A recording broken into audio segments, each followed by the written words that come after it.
Today we are driving the maybe most emotional current Honda model. This is the Honda Prelude, as it is in the correct French pronunciation. This one here with a stunning exterior look. We take a look at the interior and of course solve the questions of how sporty is it, how dynamic is it, with a dynamic track here behind us, but also German autobahn. Is it not only quick, is it also fast, and is it actually quick enough? Because there was some discussion also about the power, the performance of this model. We're going to find out everything for you here now with Thomas and Autogefühl in 4K, full screen, full length. Let's go with the front, with a very sensual, dynamic look. Definitely daytime running light in the top, LED lamps with adaptive high beam, they say. This one here in the gray color today. We last time had the stunning blue color as well, so we picked another one here today, but they have actually nice colors and a very sensual side profile here also with a length of 4 meters 52, 178 inches. I think just from the exterior looks really stunning. I love it. Do you as well? 19-inch wheels. This case then here high gloss black and the Brembo performance brakes here in these nice blue brake calipers as a contrast. And of course it's very stretched roof line right there. In the rear, the light strip goes all the way through. Somewhat Porsche 911 look a little bit maybe. One thing that you do notice directly here, this here, that the back part here is all the way in plastic, and this one here, the hatch opens very wide for a good access. Very spectacular also when it's open, so at least it is also somewhat usable then for everyday driving life. Then you have a front-wheel drive concept only, that's it, and an EHEV engine, 2-liter, 4-cylinder. What does that mean actually? So they use this special Honda hybrid concept. There we go. Let's take a look under the hood. And they also have the suspension from the Civic Type R with adaptive dampers. For example, that it always remains optimum ground contact, and in the sport mode it then goes stiffer so that they can still deliver all the power to the ground. The acceleration figure here is 8.2 seconds, and then of course some say that's not enough. However, you already have 300 Newton meters of torque very early because you have this electric motor as well. And let's see how that one plays out on the track. So this is the combustion engine, as I said, 2-liter 4-cylinder. And then you also have an electric motor. That's why you have this very spontaneous performance boost directly when you hit the throttle. And basically there are 3 driving modes of this Honda hybrid system, and here you also get a 4th driving mode. So the first driving mode would be slow rolling in the city, you don't need much performance, goes all electric just from that battery and the electric motor. Then the second driving mode would be maximum performance, everything ideal for performance. The engine runs as the generator, but you drive the wheels with the electric motor because that's then the quickest way, the most efficient and also best performance way to do it. Third mode would be constant speed on the motorway between like 70 and 120 kilometers an hour. So around 50-60 miles per hour. Constant motorway without much acceleration. Then the combustion engine can also directly engage the front wheels and just be on the combustion engine for optimum usage, for efficiency for the combustion engine, and then you don't use the electric motor. And now the 4th mode also comes into play when you have the S Plus shifting mode. There's a button on the inside that emulates the shifting, and we're going to explain that to you very soon also when we drive it. Just briefly in front of that, you know, because it's very interesting. So then the engine will be on. It will basically rev higher when you put the throttle a little bit more, but you will still drive only with the electric motor because that's the most performant way to do it. And then you will also have, let's say, there it always says like, here I am. Exactly this is gonna happen then. And then you will also have that it shortly basically stops the acceleration from the electric motor in the time you are shifting, that you have like this, you know, really like this effect. If this is going to work very well, we'll soon find out.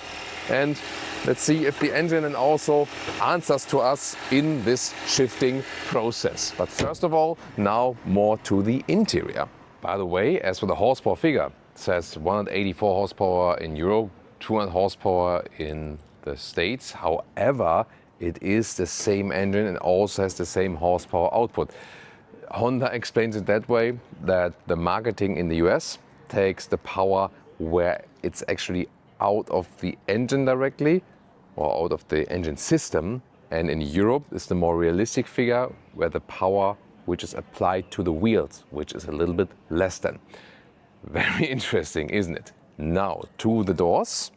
Then here you have the key fob, and when you open the door, then this door handle comes towards you, flush door integration. Yeah, I'm not the biggest fan of these, prefer normal door handles. And then let's see about the door closing sound. Yeah, the problem is that this one then kind of like, wobbles around when you close it. The door closing sound itself is actually fine. And then inside of the doors first, very wide doors of course for this coupe. This is also soft touch material, leatherette. Also then here for the elbow, should be soft enough. Classic controls here for the side mirrors and so on. Hardback here at the lower inside of the doors. Then you have a Prelude entry badge. And here this is the black interior with blue contour stitching. Last time we also had the blue and white interior, also with blue contour stitching. You can pick both. And the steering wheel, what is nice here?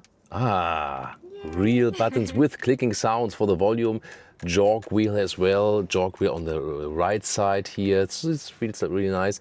Blue contour stitching on the inside, and also here these air vents, they have this racing style mesh, for example. The seats always these sport seats, and again either in black or in white, you can choose that. And the material on the inside is sadly animal skin only, and there's no other alternative to that, and you do have to deliver that nowadays. And also the quality is really not that good. Look at here, when you press it in, it's already folding and so on, and it looks a little bit greasy. Whereas, for example, here the outside here and also the head restraint is from leatherette, and this looks way better when you touch and feel it. So they probably should have made it all the way in leatherette then, or also maybe offer a performance microfiber option or something like that we know from past Civic Type R models. And then here with 189 6x2, the seating position itself is actually not too bad. So some sporty cars are not that comfortable, but here it's actually quite okay. And with 189 6x2 still fits headroom wise, and you can also manual pump that seat here up. And interesting is that the driver's seat is a little bit different to the passenger seat. So I'm going to talk you through that. Steering wheel up and down, in and out, and then the shifting pedals either do the recuperation changes, that's a good feedback for that, or when you are in this S Plus shifting mode, then they do the simulated shifting, and we'll fill you in with that very soon. Very, very exciting. And then the cockpit here of the Honda Prelude. Here the passenger seat is indeed a little bit different. So the bolstering on the driver's seat is a little bit more pronounced and also a little bit stiffer, whereas it's a little bit more open on the passenger seat that you can easier get in and out, whereas in the driver's seat has more this racing focus, so to speak. Then dashboard, the soft touch, and also here very interesting. It's like well, it's not, is it?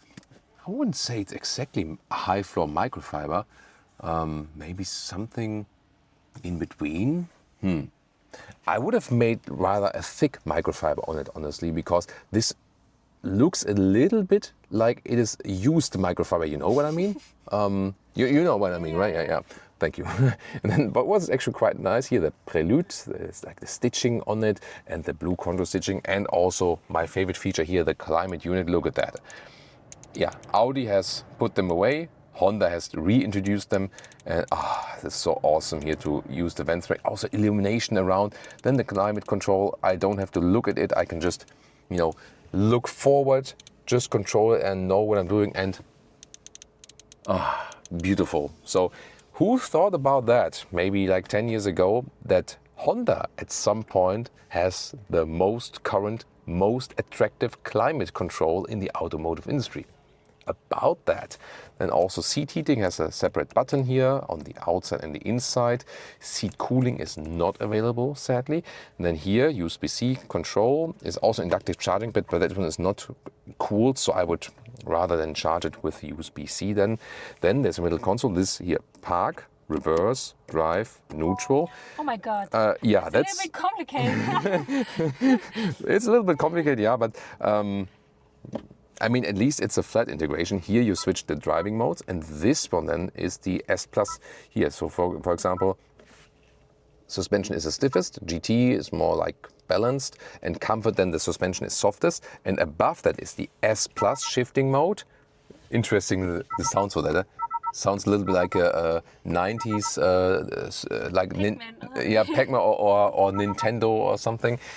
And when you hit this button, then we'll have the shifting emulation, and let's soon see about that. The infotainment system is small, but does the job. You can check out, what the hybrid system is doing here, for example, and it still has a manual volume jog. Some hotkey right there for home button, and you can easily then go to the Apple CarPlay like this. And I think it does actually the job. More of this mesh structure here from the climate unit, so that's also pretty cool. And also this one here, has some click sound action. So that's actually very nice. The rest of the middle console is quite deep for the bottle holders. This is a 2-dot design, and then here it should be softer for your elbow. This one folds up for some more space underneath. Interesting, by the way, it's being held up just a little bit like this, like you can do some like armrest up, armrest down, armrest up, armrest down, a little bit of Homer Simpson style. There we go. So functional cockpit indeed, and sporty enough. We don't actually need much more. Well, there are still some digital instruments, for example. They maybe don't look most modern, but they also do the job, and also switch then in the design when I'm here in the S Plus shifting mode. And the rear seats, by the way, here you can fold this one up, but then it doesn't automatically go forward. So I have to do it like this. Yeah, but I mean, it's rather for child seats, honestly. This is all fabric in the rear bench, by the way. And then you can see here, these are the ISOFIX points, and you can see there is no legroom whatsoever when you're driving in the front as an adult. Now to the trunk or the boot. It says 260 liters up to 660, so that's a huge difference. Why is that? First of all, here this hatch, it's maybe not the best for the very tight basement garage, but I think it's still okay. I mean, it's not much taller than I am. And then you can easily access this. Here, this is like a manual cover you can set above that, and then you can just pull it away.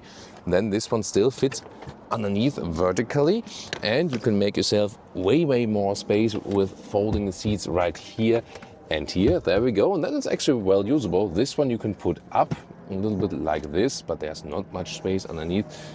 But this one you can see it stays actually also in the vehicle. And let's take the measurements. Here, the width between the wheel arches is 1.40 meters. Then the normal length here is a little bit less than 90 centimeters or 35 inches. Total length to the seats as we are driving is 1.45 meters or 57 inches. And well, the height, it doesn't make much sense to measure it here, does it? I mean, probably maybe like in this half something. This is like 18 inches or 45 centimeters right at this stage. Now driving, first of all, let's do a launch control, so to speak.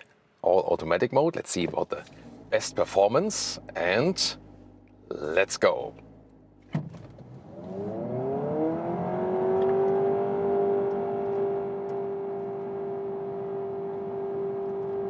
Plop. That's 0 to 100 kilometers an hour, 0 to 60 miles an hour, and we are in the sport mode. And the sport mode here, we have a very tiny dynamic track here.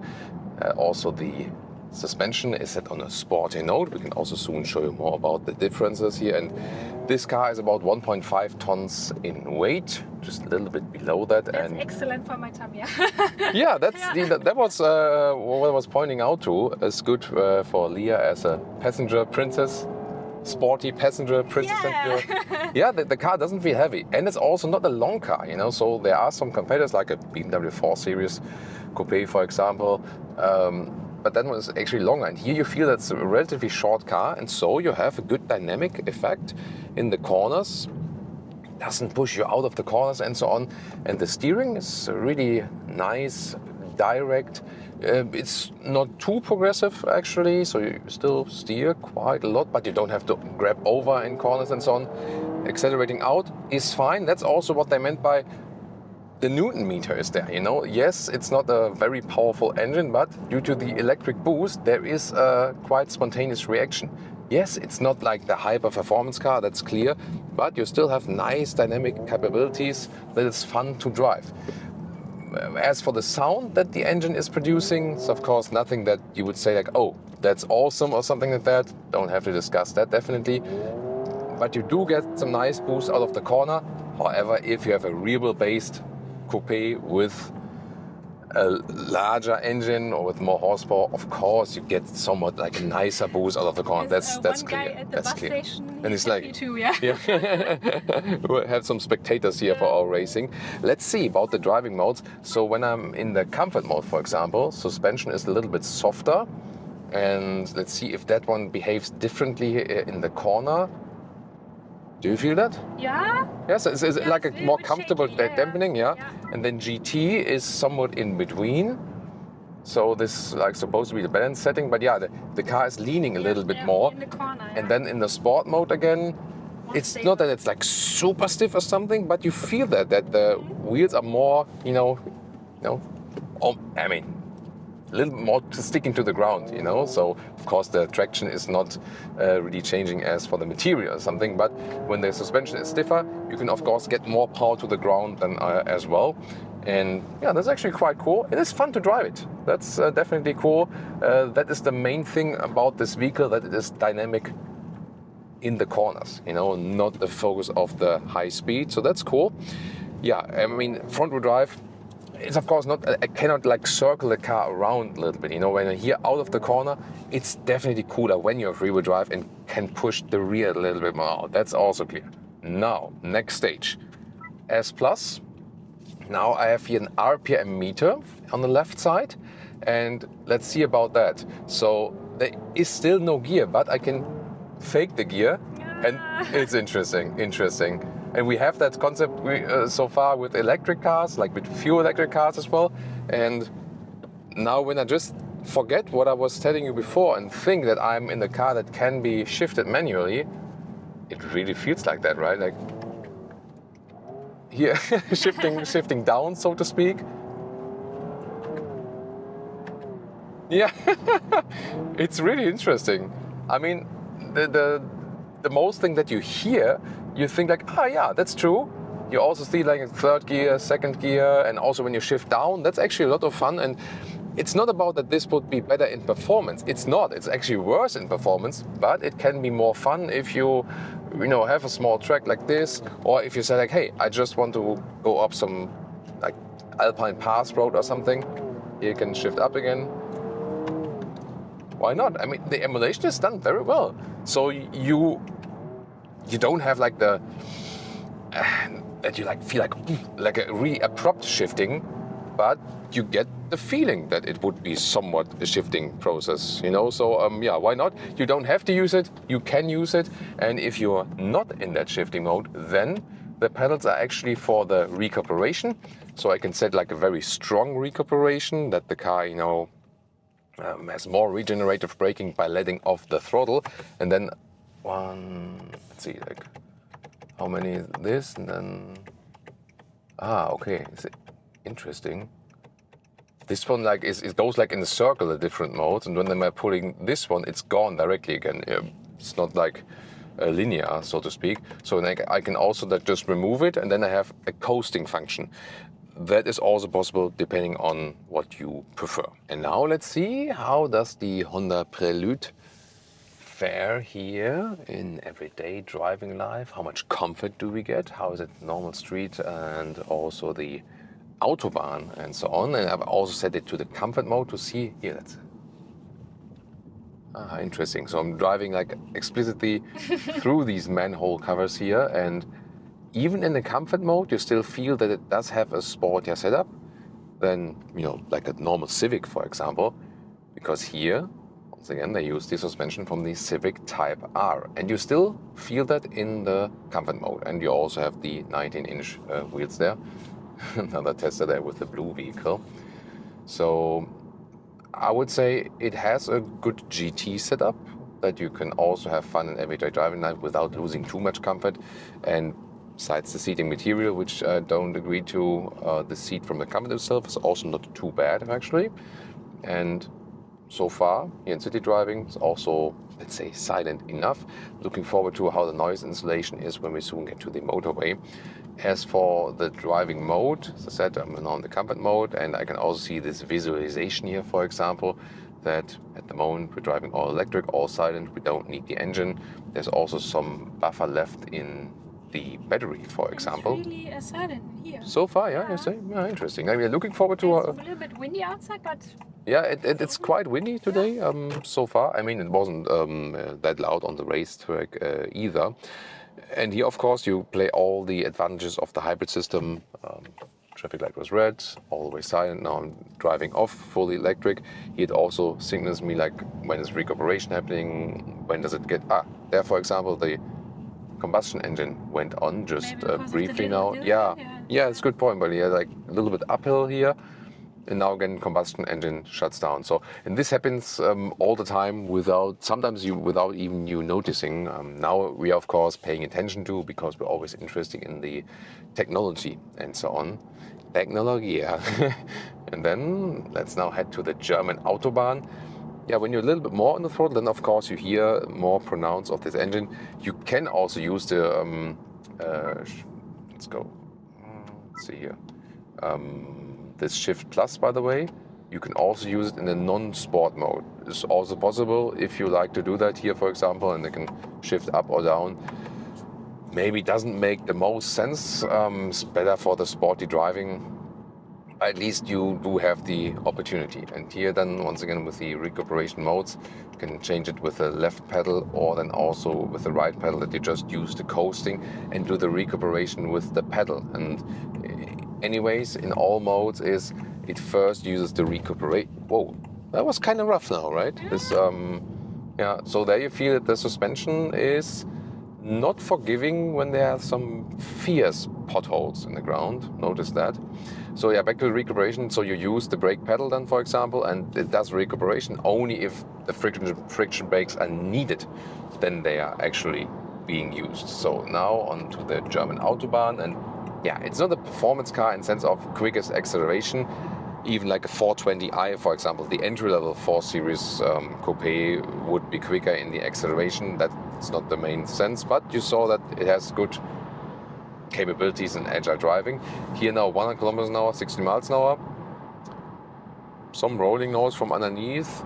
Wind noise is so far, I'd say, okay. Let's now take it to 130 kilometers an hour. Yeah, that's especially like in these modes here. And when I not push it all the way, it's not that big from the performance. 120 gets a little bit louder. Let's see, 130 kilometers an hour. Yeah, now the wind noise is picking up here. So the side mirror is shaking a little bit, yeah. It's the same for you? Yeah. Oh. Yeah, so at 130 kilometers an hour, the side mirrors are shaking. Maybe they need to be like, maybe screwed a little bit tighter or something like that. Yeah, and you see I also have to, oh, it's a nice color here. So it should be Brooklyn Gray, right, for this X3? Yeah, it is. I think if our next vehicle will be a BMW again, then we would definitely take us all the GLC. We would definitely try to head for Brooklyn Gray. Yeah, so 130 kilometers, I think, quite loud. Yeah. I mean, the windows are quite thick, yes, but then again, maybe other parts, I don't know. And from underneath a little bit. From rolling noise from underneath, so you also get somewhat of a raw sports car experience as for the noise level. Suspension-wise, is nice because the waves are being evened out quite well. Potholes does have some problems with that, yeah, definitely. But I think the comfort mode is also a nice setup. Let's see, when I'm in the sport mode here on the motorway, also works maybe for, but then you feel like when the waves are more like it's definitely a notable difference. So you can play around with that one, or maybe say I want something in between. I want the GT mode. Let's see, in the GT mode, a lane change here now at higher speeds. Ah, that's beautiful. That's nice. Yeah. That's nice. Yeah, when Leah as a passenger also says like that's nice, that means something here. So the dynamic capabilities of this vehicle, like left, right, and so on, they are really amazing. Oh, the hood is also shaking a little bit, right? Yeah. And we did have that recently also in the BMW iX3. I reported that to BMW, and then they said yes, we are working on that. It's always a matter of It has to be flexible enough and thin enough for crash safety. Then again, it has to be thick enough that it shouldn't wobble at higher speeds. You know, that's always a tricky thing for the manufacturers, definitely. It's not too much, but you do notice that then at higher speeds. So once again, the autobahn proves, and no matter which discipline you are in, that curving left, right, no matter at which speed, is awesome in this vehicle. Performance, straight, definitely not the focus. And also long-term high-speed motorway driving, maybe also a little bit loud. Then here, when we're at 100 kilometers an hour, 60 miles an hour, that's a pleasant speed, like as for road and wind noise. And yeah, it's okay. All good. Yeah, sometimes these systems then go a little bit crazy nowadays when they warn you about stuff happening, you know. So, but here once again, actually going off and on the motorway is definitely the most fun part of it. So a lot of fun in driving it, with of course here and there and then its limitations. But yeah, that's why we're here for, to always show you the pros and cons of each system. What an interesting ride here with all these different aspects. As for the fuel economy, well, yeah, it maybe doesn't have like the best performance in, you know, like just acceleration and so on. However, it can be then also very efficient as the hybrid. 5 liters on 100 kilometers is a realistic value. It means like 47 mpg US, 56 mpg UK, and that's of course also something very impressive. As for pricing, starts in the North American market at $42,000 US. They of course have the price without VAT, and then the price including VAT in Germany, for example, here for Europe, is 50,000 euros. But then you're basically done. Yeah, this color is included, but the blue color, for example, would be extra, but that's basically it. So yeah, a BMW 4 Series Coupe also starts around 50,000 euros, but then, yeah, it's already a little bit quicker in the acceleration, even with the 420i or something. But then if you go for some equipment, of course, you do exceed that price, and then the price is, of course, in relation, again, lower than some of the competitors. What do you think about the Honda Prelude? Tell me in the comments, and now check out some other nice coupes.